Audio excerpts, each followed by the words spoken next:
Fraqueza muscular nem sempre é sarcopenia. Sarcopenia é um diagnóstico. Fraqueza muscular é um sintoma. Então, dentro desse guarda-chuva, vamos dizer assim, das fraquezas, existem vários diagnósticos.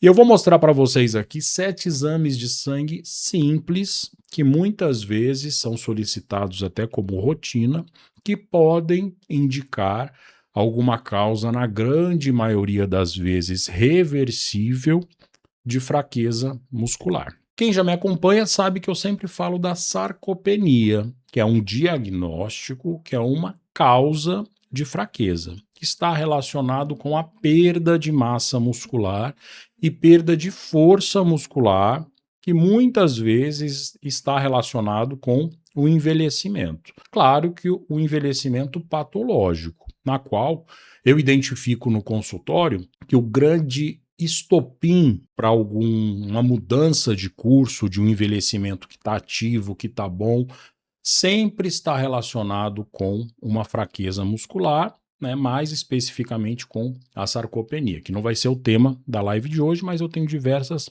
lives que eu já falei a respeito. Mas enfim, geralmente gatilho para queda, geralmente gatilho para falta de independência, né? A pessoa que começa a ficar dependente, esse é um grande temor relacionado ao envelhecimento, é dar trabalho para as pessoas, né? Eu considero essa palavra ruim, não acredito que seja dar trabalho, né? Mas é uma palavra que se usa muito, essa questão de sempre achar que está dando trabalho para os filhos, enfim, e geralmente por conta de imobilidade relacionada à fraqueza. Eu vou começar pelo hemograma, o hemograma completo. Então, esse exame hemograma, muitas vezes é até confundido quando vai fazer um exame de sangue, né? Muitas vezes a pessoa, vou fazer um hemograma. Na verdade, não, foi fazer um hemograma, dosagem de sódio, potássio, função renal, TGO, TGP, colesterol, enfim, foi na coleta de sangue. O hemograma completo é uma parte específica do exame de sangue que nós vemos os tipos celulares presentes no nosso sangue. Então, ao contrário, né, do senso comum, a gente olha o sangue e acha que é líquido, né? O sangue, claro, tem uma consistência mais líquida, mas ele tem a parte sólida, ele tem a parte composta por células. Então, cada padrão dessa célula, cada tipo celular presente no sangue é estudada através do hemograma. Então, para não ficar muito técnico, a gente divide o hemograma em 3 tipos de célula. A célula vermelha, ou a parte vermelha, na qual a parte vermelha é responsável pelo transporte de oxigênio entre os tecidos. Então, quando essa parte vermelha está diminuída, o que é mais conhecido como anemia, geralmente a pessoa vai ter esse sintoma de fraqueza. E muitas vezes a fraqueza relacionada à falta de ar. Por quê? Porque não vai ter oxigênio suficiente para ser transportado para os tecidos.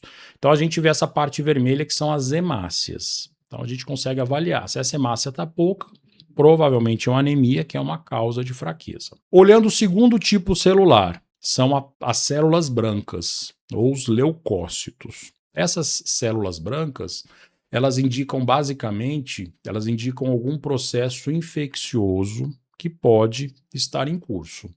Então, geralmente, quando ela está aumentada, ela fala a favor de algum quadro infeccioso, que também é causa de fraqueza. Claro que é um quadro de fraqueza mais agudo. Então, um paciente com uma pneumonia, com infecção urinária, com infecção na pele, enfim, quando ela tem uma ativação celular da imunidade, vai aumentar esse tipo celular. E, por fim, o terceiro tipo, que são as plaquetas, né? As plaquetas não é bem uma célula, são fragmentos de células, mas ela vai tampar os buracos, vai ser o primeiro a chegar em caso de alguma lesão tecidual. Então, ela vai grudar, vai liberar fatores de coagulação para que cesse algum possível sangramento. Então, essa parte das plaquetas vão avaliar principalmente a produção da nossa medula óssea. É claro que a gente também pode pensar em algum câncer sanguíneo, né, como a leucemia, avaliando os outros tipos celulares, mas as plaquetas, quando baixas, claro, que não diante de um quadro agudo, como algumas doenças virais, como a dengue, por exemplo, que cursa com a baixa de plaqueta, mas mais cronicamente a gente pode pensar também em outras doenças que cursam com fraqueza. Então, bem resumido, o hemograma vai nos dar essas informações para que podemos sugerir alguma causa e tratar essa causa como uma fraqueza muscular. O segundo exame, que é fundamental, todas as pessoas acima de 60 anos devem fazer esse exame pelo menos, olha só, pelo menos anualmente, que é a vitamina B12. Por que, doutor, tem que fazer tanto esse exame? Porque fisiologicamente, com o envelhecimento, a absorção da vitamina B12 tende a diminuir. Seja por fatores do próprio estômago, fatores fisiológicos, seja por fatores medicamentosos, então alguns medicamentos muito utilizados por idosos, como os omeprazóis, pantoprazóis, como a metformina, que é o glifage, enfim, existem uma série de medicamentos que podem atrapalhar a absorção da vitamina B12. Doutor, eu como muita carne, eu sempre me preocupo com a ingestão da vitamina B12, então eu não preciso fazer esse exame, isso nunca vai ser um problema. Não, aí é que você se engana. A vitamina B12 ela é muito disponível na nossa alimentação com proteínas animais, seja carne, frango, ovos, leite, enfim, toda proteína de origem animal, ela contém a B12. A vegetal não. Para quem é jovem, principalmente vegetariano, mesmo que não tenha questões que atrapalhem a absorção, vão ter fatores que vão atrapalhar a ingestão, né, que é a negativa, por exemplo, em alimentação com proteína animal. Então, por mais que você tenha uma ingestão suficiente de proteína animal, ovos de manhã, leite, carne no almoço, peixe no jantar, enfim, muita proteína animal, o grande problema é na absorção. Tanto que se você apresenta um trato digestivo funcional para a absorção correta da vitamina B12, se você não se utiliza de nenhum medicamento que vá atrapalhar a absorção da vitamina B12, você certamente necessita em torno de 4 microgramas de vitamina B12 por dia. Então, para se ter uma ideia, num bife de fígado de 100 gramas, a gente vai ter em torno de 70 microgramas. Então, uma dose basicamente aí 20 vezes maior do que a necessidade do dia. Então é muito fácil, como eu falei, a gente encontrar B12 na alimentação. O grande problema é a absorção. A vitamina B12 é uma das principais, né? Eu sempre costumo brincar que é a rainha das vitaminas. É a vitamina que está presente em praticamente todos os nossos processos celulares. Então, ela ajuda a produzir a parte vermelha do sangue, que transporta o oxigênio, então, ela é uma causa de anemia. Ela ajuda na construção, na manutenção do nosso sistema nervoso, desde a parte periférica, dos nervos das mãos, das pernas, de todo o corpo, né?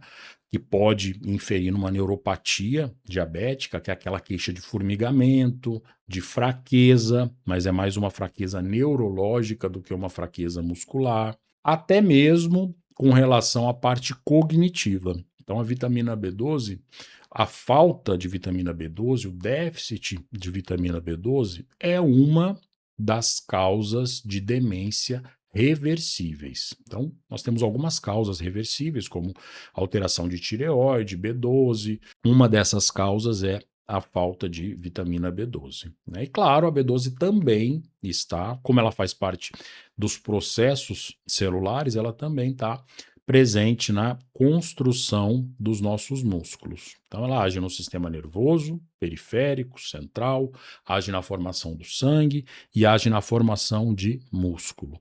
E a grande armadilha, né, é que com o envelhecimento, alguns fatores fazem com que ela possa, em algumas pessoas, não ser absorvida corretamente. Então, essa é um grande exame que todos os idosos devem fazer pelo menos uma vez por ano, mesmo que se preocupem com a alimentação. Então é a baixa de B12. Corrigindo a B12, seja de maneira injetável, seja de maneira oral, seja sublingual, seja comprimido, enfim. Corrigindo a causa, quando a fraqueza é pela falta de B12, a causa se corrige aí prontamente. Terceiro exame, também fundamental, que deve ser feito anualmente também, pelo menos, é a vitamina D. Uma outra vitamina que deve ser rastreada com frequência, principalmente na população de risco, que é a população acima de 60 anos de idade em crianças, né? Então, basicamente, em idosos, ela deve ser feita pelo menos anualmente. Então, a vitamina D também é uma vitamina que está relacionada diretamente a alguns fatores, né? E diferente da B12, ela não tem a questão da absorção do trato digestivo, e muito menos a questão da ingestão de alimentos específicos. A vitamina D é uma vitamina que está diretamente relacionada à exposição solar. Uma pergunta, né, que muitas pessoas, muitos pacientes fazem quando tem uma vitamina D que estão abaixo do nosso referencial é sempre falar: doutor, o que eu devo comer, né, para ingerir? As fontes de vitamina D são muito poucas e oferecem uma quantidade muito pequena comparado com a exposição solar. Então, existem algumas reações químicas, bioquímicas, na qual uma molécula derivada do colesterol, ela entra em contato com raios ultravioleta, sofre a primeira transformação, vai para o fígado, sofre outra transformação, vai para o rim, se transforma na forma ativa da vitamina D.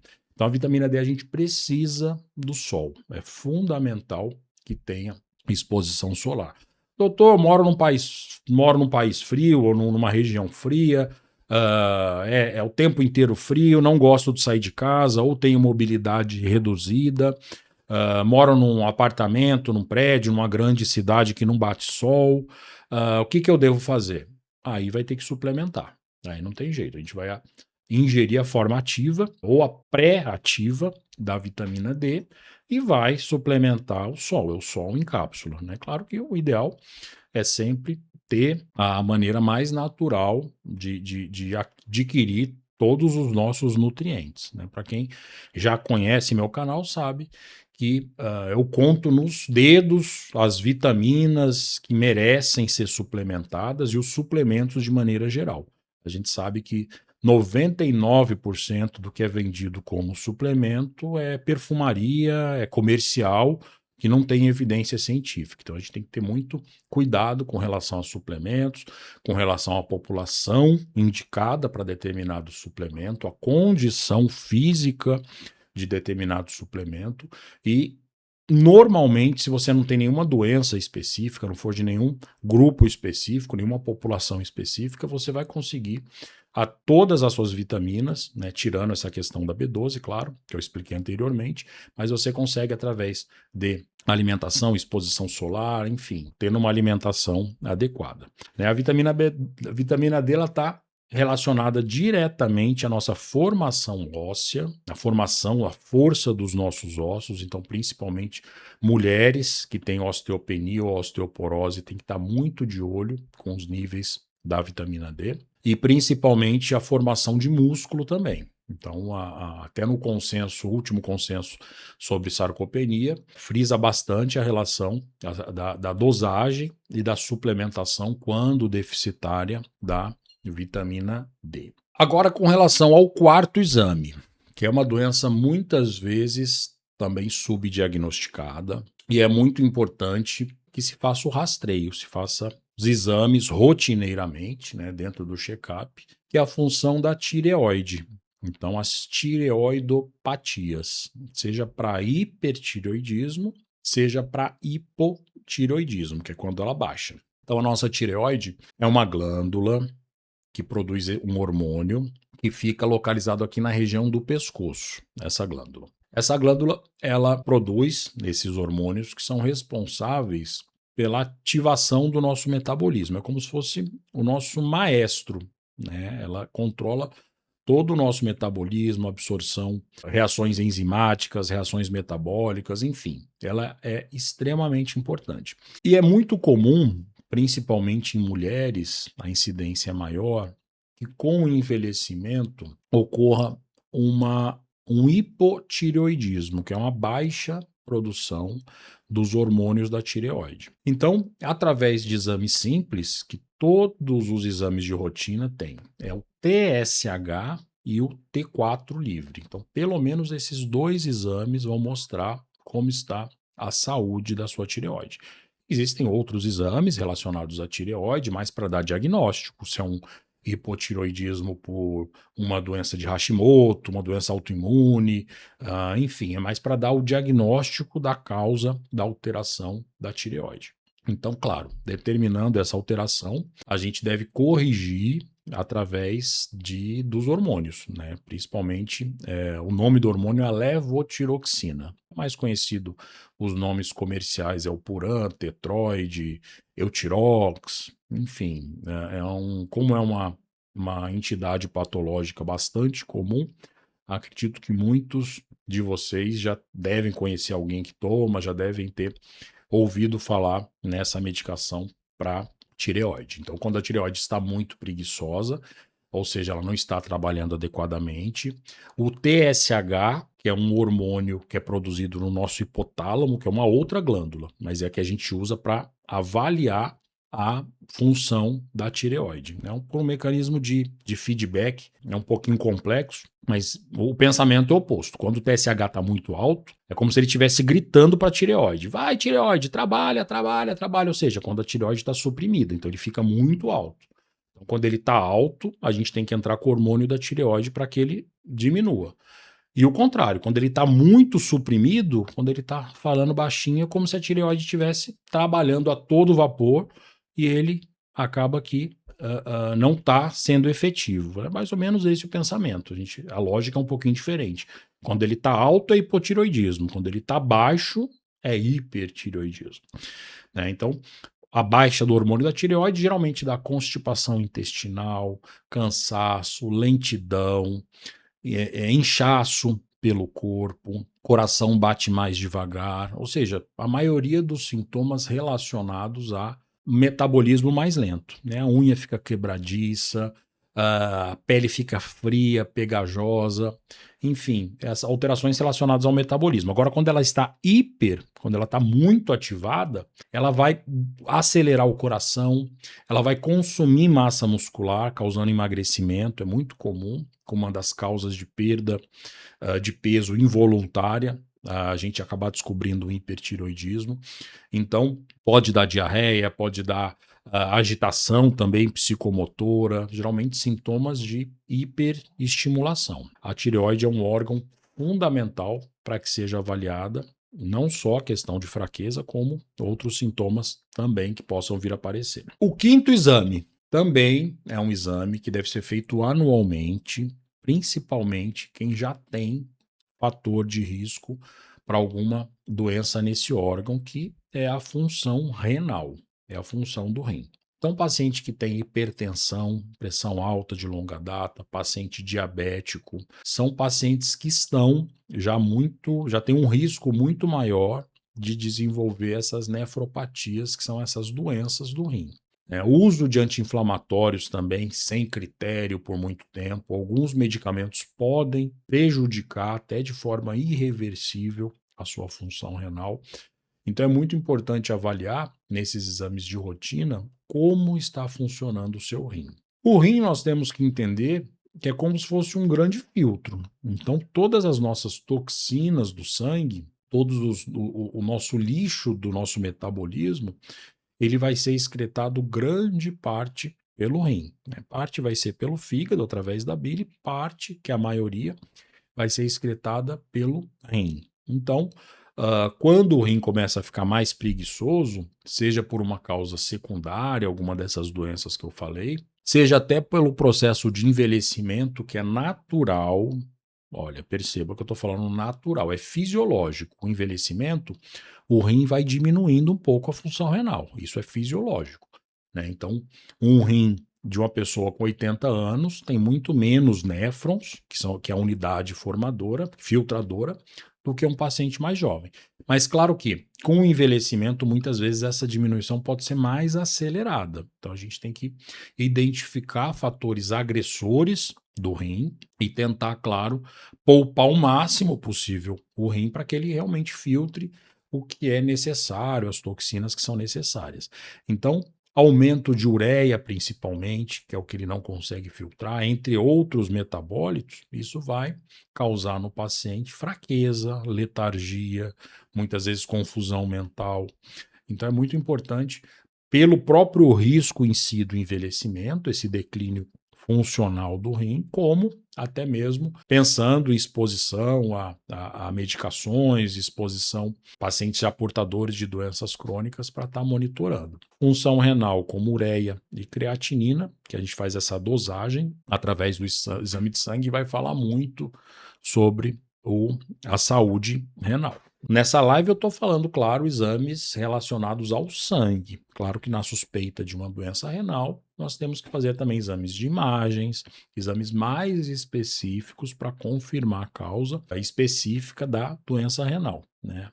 Como eu estou falando mais relacionado à fraqueza, são exames iniciais que podem apontar alterações que devem ser posteriormente identificadas, diagnosticadas e tratadas corretamente. Falando do quinto, que é a função renal, vamos para o sexto, né? O sexto exame também, que faz parte do check-up da maioria das pessoas, que são os nossos eletrólitos, os principais eletrólitos, claro, né? Que é a ureia, é o sódio, é o potássio, magnésio e cálcio. Então, esses 4 eletrólitos são clinicamente relevantes, né? Existem outros eletrólitos que não têm tanta relevância clínica para exames de rotina, para exames para identificar fraqueza, são exames mais específicos, lítio, selênio, boro, enfim.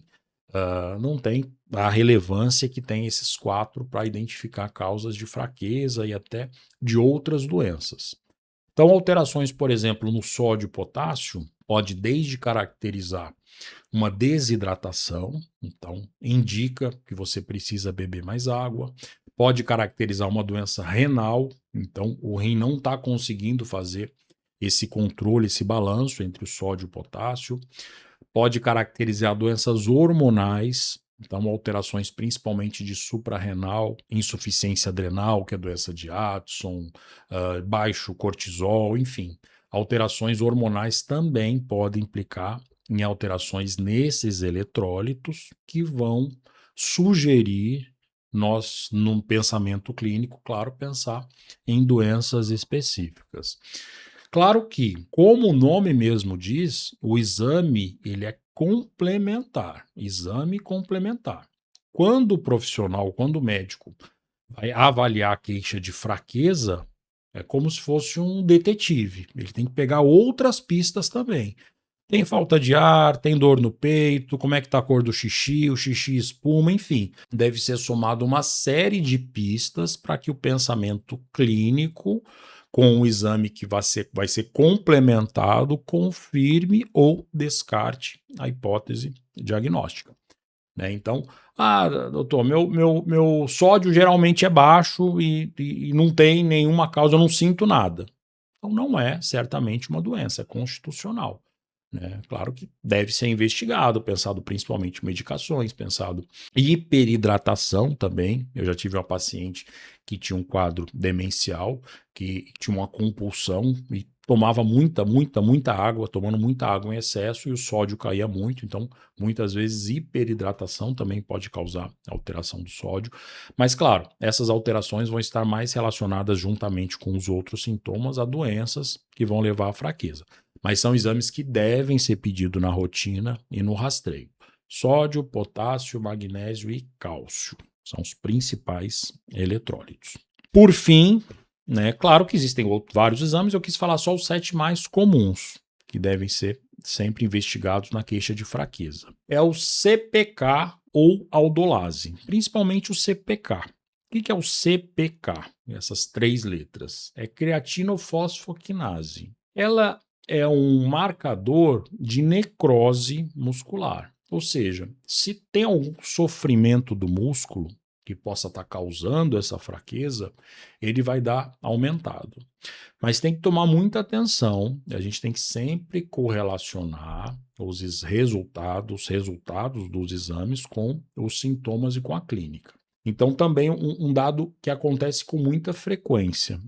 Pacientes, muitas vezes, vão na academia, e deve ir, claro, eu sempre estimulo meus pacientes, mas troca de treino, pega um treino mais pesado, abusa um pouco e faz o exame de sangue. Obviamente, vai acontecer uma necrose muscular momentânea pelo aumento de carga, pelo estadiamento, né, do treino. Então, isso vai causar uma necrose muscular, mas que é benigna.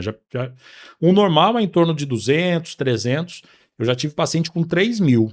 Aí perguntei e falou, não, realmente, eu comecei a academia, né, porque eu passei em consulta, o senhor pediu os exames, orientou a atividade física, no outro dia já me matriculei na academia, depois já fiz o exame de sangue. Aí deu 2.000 e pouco, tivemos que repetir com ele pelo menos dois dias aí sem fazer atividade física e, claro, normalizou. Mas esse exame, quando aumentado, ele pode caracterizar algumas miopatias, que são doenças do músculo. Então, doenças musculares que vão causar essa necrose, que vão estar relacionadas à fraqueza. Então, sempre diante da queixa de fraqueza, é muito importante avaliar o CPK. Mas, claro, a gente não trata papel, a gente não trata exame, a gente trata paciente. O paciente para ter uma miopatia, ele tem que ter uma fraqueza mais característica, proximal, tem que muitas vezes estar associado a dor também, dor muscular difusa, enfim, a gente tem que correlacionar.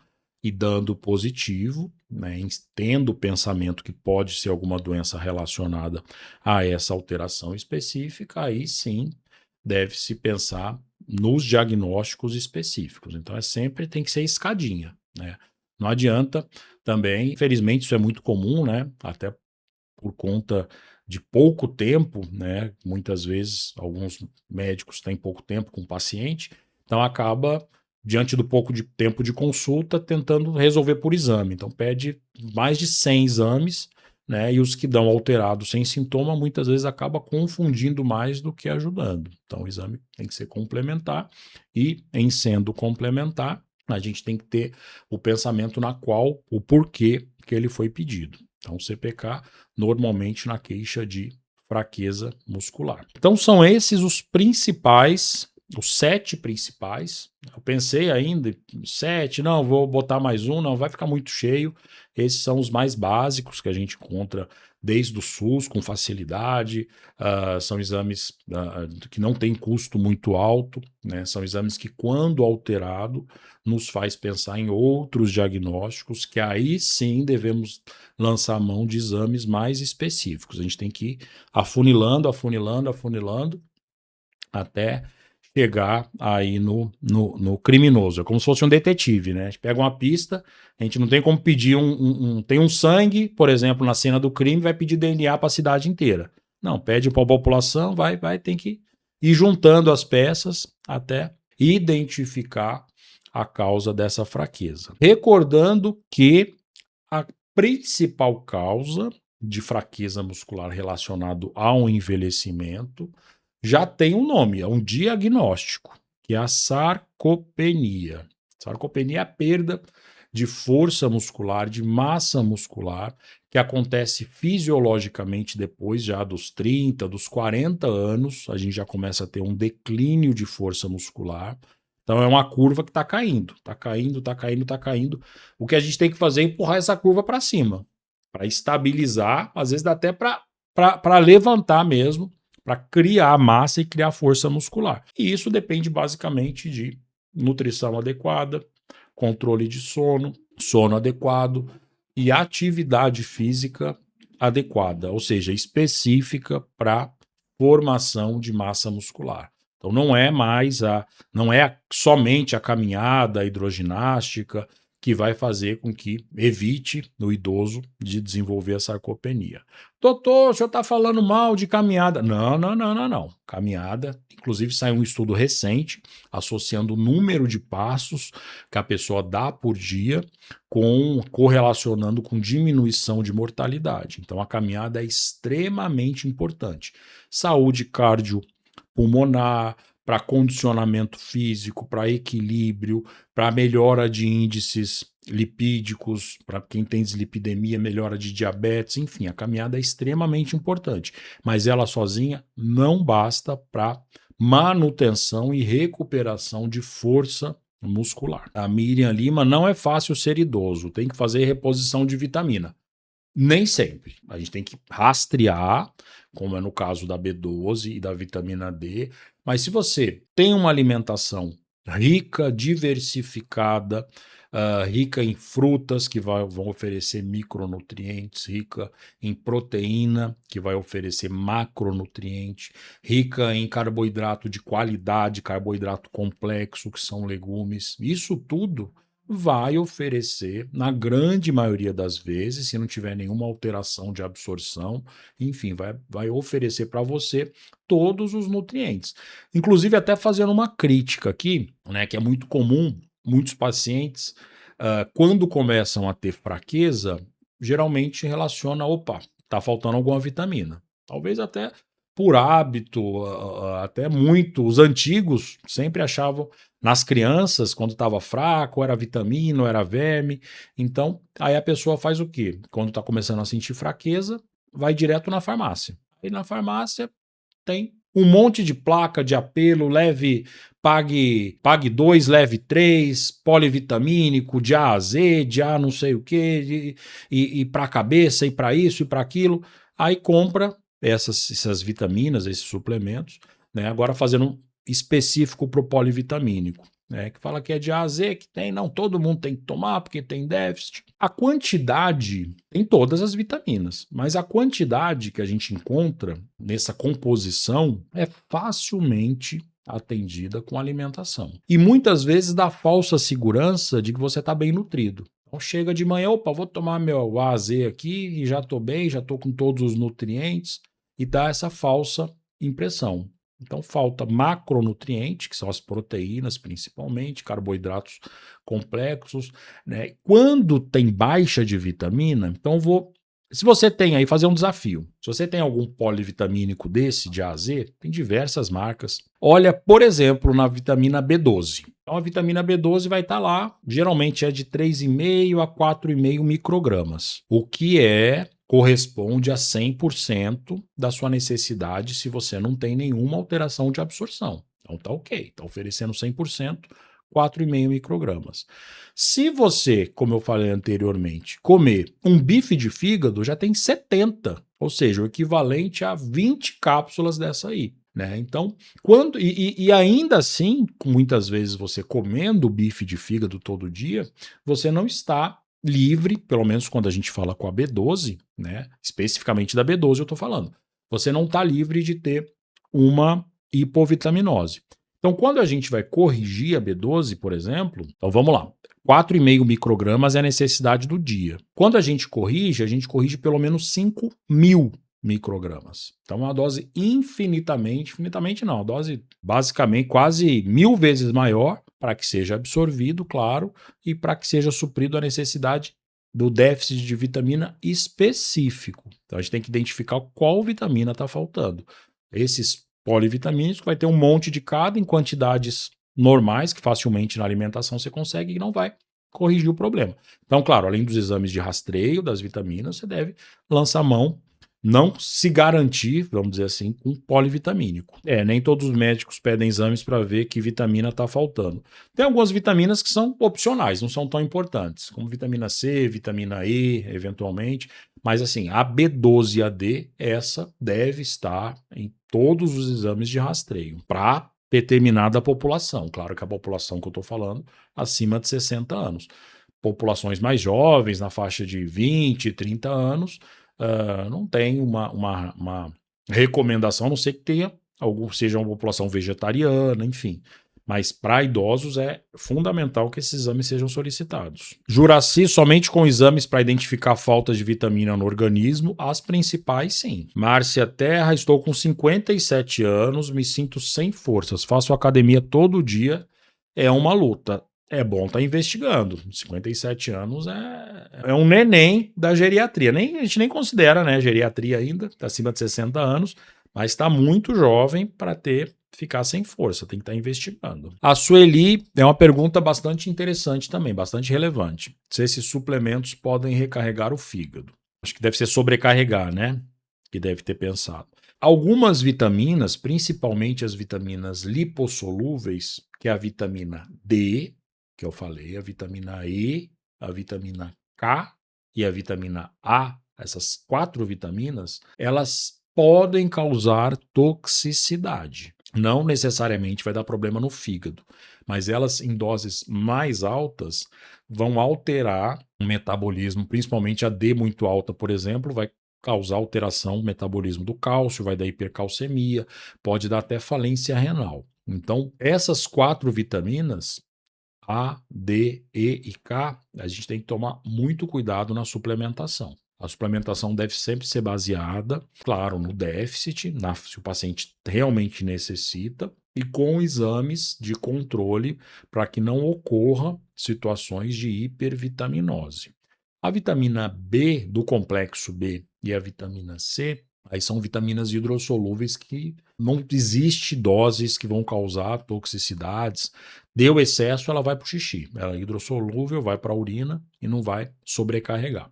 Agora, essas 4 a gente tem que tomar mais cuidado quando suplementar, de preferência ou com nutricionista, com médico, enfim, tem que ter o acompanhamento. Célia Maria, falar sobre intestino preso na terceira idade em mulheres. Boa sugestão. Eu já gravei alguns vídeos falando a respeito. Inclusive, vou dar até um spoiler. Nós temos alguns critérios para dar diagnóstico de constipação, e muitas das vezes o paciente que acha que é constipado não é constipado. Nós chamamos critérios de Roma. Então, por exemplo, muitas pessoas acreditam que deve evacuar mais de uma vez por dia, ou algumas pessoas acreditam que deve evacuar todos os dias. Pelos critérios de Roma, por exemplo, até 3 evacuações por semana não é. Claro que são alguns critérios, menores e maiores, esse somado a outros critérios, né, como ressecamento das fezes, sensação de evacuação incompleta, enfim, tem uma série de critérios. Então, mas o que eu vou dar um spoiler é que muitas vezes a pessoa acha que está constipada. Não, ela tem uma ideia de que, porque desde criança falaram que tem que ir de manhã e à noite no banheiro, tem que evacuar 2 vezes por dia, tem que evacuar todos os dias, e não necessariamente. A Vera, o senhor tem ajudado muito na alimentação, que bom. Tomo creatina, faço 3 vezes musculação, pilates e de Porto Alegre, 1 vez por semana. Excelente, Vera. E falando da creatina, lembra que eu falei que eu sou muito cético com relação a suplemento? A gente tem muita coisa comercial. A creatina é um dos poucos suplementos. Na verdade, eu conto até nas mãos, nos dedos, até quase de uma mão só, suplementos que realmente têm benefício para o idoso. Então, a creatina é um deles. A creatina tem comprovação de ganho muscular. Ela tem alguns estudos, são promissores, mas ainda não é o martelo batido, que tem função, que é boa para a função cognitiva. Mas para a parte muscular, para a parte de força muscular, já tem evidências mais do que comprovando o benefício e principalmente comprovando a segurança. Então, é seguro para o idoso e tem benefício principalmente para quem faz atividade física, pratica musculação ou faz pilates, né? Agora, para o benefício cerebral, ainda não existem estudos grandes conclusivos, embora alguns estudos pequenos demonstraram benefício, mas da parte física, da parte muscular, isso é fato. A creatina, continue tomando a creatina, velho. A Sueli Freitas, qual o tipo de whey para diabético? Com menos carboidrato possível. De preferência, um whey isolado. Também já gravei um vídeo a respeito falando dos principais tipos de whey. O que é o whey? Whey protein.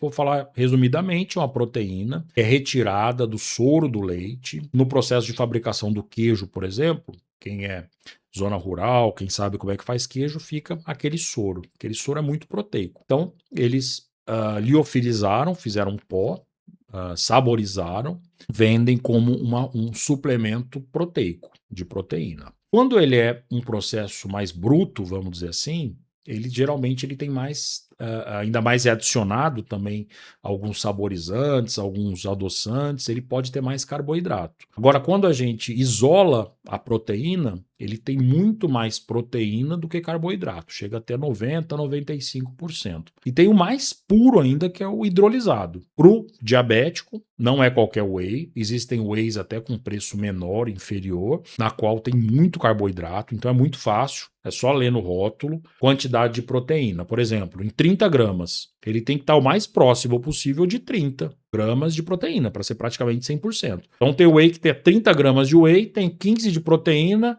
10 de carboidrato, né? Ou seja, tem pouca proteína, muitas vezes um copo de leite, você já tem um copo de iogurte, você já tem a quantidade de whey. Então tem que estar muito atento a isso aí. E para quem é diabético, atenção especial a carboidrato, senão descompensa o diabetes. Maria Regina, qual o melhor exercício? Pilates ou musculação? Musculação depende, claro, da prescrição dos dois. A musculação e o pilates, ambos vão trabalhar a resistência muscular. Claro que, se você fizer uma musculação com peso mais levinho, menos série, e um pilates mais, trabalhando mais o peso do corpo, mais o peso, a resistência isométrica que a gente chama, o pilates vai ter um benefício maior. Agora, se você faz um pilates também mais voltado para alongamento, para equilíbrio, aí a musculação vai ser melhor. Mas os dois, por definição, os dois trabalham força muscular. Aconselha exercício muscular mesmo sem ingestão de proteína? Então, Júlio, isso aí também é um outro mito. Não é todo mundo que precisa suplementar proteína.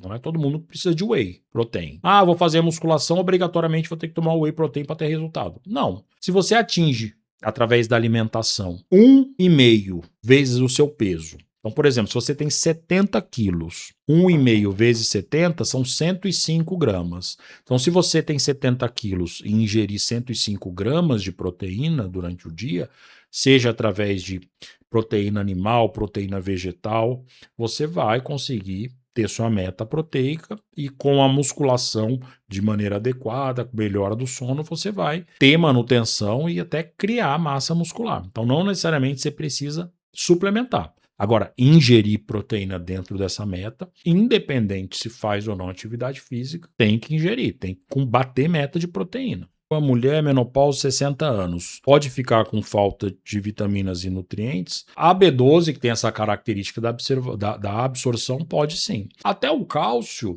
hoje em dia, existem algumas discussões a respeito da suplementação de cálcio no paciente, principalmente mulher com osteopenia. O estímulo da ingesta de cálcio alimentar, seja com sementes como o gergelim, por exemplo, que é riquíssimo em cálcio, seja com vegetais verdes escuros como brócolis, espinafre, couve, seja com próprio laticínios derivados de leite, iogurte, queijo, enfim, atingindo uma meta aí de 1.200, 1.000 a 1.200 miligramas de cálcio, isso já é suficiente, não precisaria ter essa suplementação por comprimido. Na alimentação, até o cálcio hoje, que era uma verdade, era um dogma, uma verdade absoluta antes, hoje em dia já existem estudos até orientando dieta ao invés de suplementação. 81 anos, quanto de vitamina B12 precisa? Depende do seu exame. Né? Muitas vezes não há nem necessidade de suplementar. Então vai ter que avaliar, ver o exame, enfim, ver se precisa ou não. Edileia Braga, 63 anos, toma Brasart, mede sua pressão pela manhã, está sempre 10/7. Tenho que diminuir a dosagem? Olha, Edileia, é bom avaliar direitinho com o seu médico que prescreveu, né? Se está mantendo sempre o horário, de repente, acompanhar um mapa, né? Que é a monitorização ambulatorial da pressão arterial, para ver se está tendo um comportamento durante o dia maior, de repente mudar o horário, né? Mas é importante acompanhar. 10/7 realmente está uma pressão que está muito baixa. Então, conversar, o Brasart tem na opção de 80, 160 e 320. Então, 160 é uma dose meio termo. Então, meu muito obrigado. Já curte, já compartilha também o vídeo, ativa o sininho. Então, para que não esqueça curtindo, compartilhando, interagindo, o YouTube vai entender que é um conteúdo relevante e na semana que vem, quando começar a live, ele já vai te avisar. Meu muito obrigado a vocês que me acompanharam até aqui. Espero ter ajudado. O objetivo desses meus vídeos é sempre ajudar, sempre contribuir com melhora da saúde da população acima de 60 anos. A gente entende que educação em saúde é fundamental, não é tudo remédio, a educação, entender o que fazer, entender como fazer, enfim, isso já é praticamente 90% aí de um envelhecimento ativo, envelhecimento saudável. Tá bom, gente? Então, meu muito obrigado a vocês. Até terça que vem. Fiquem com Deus.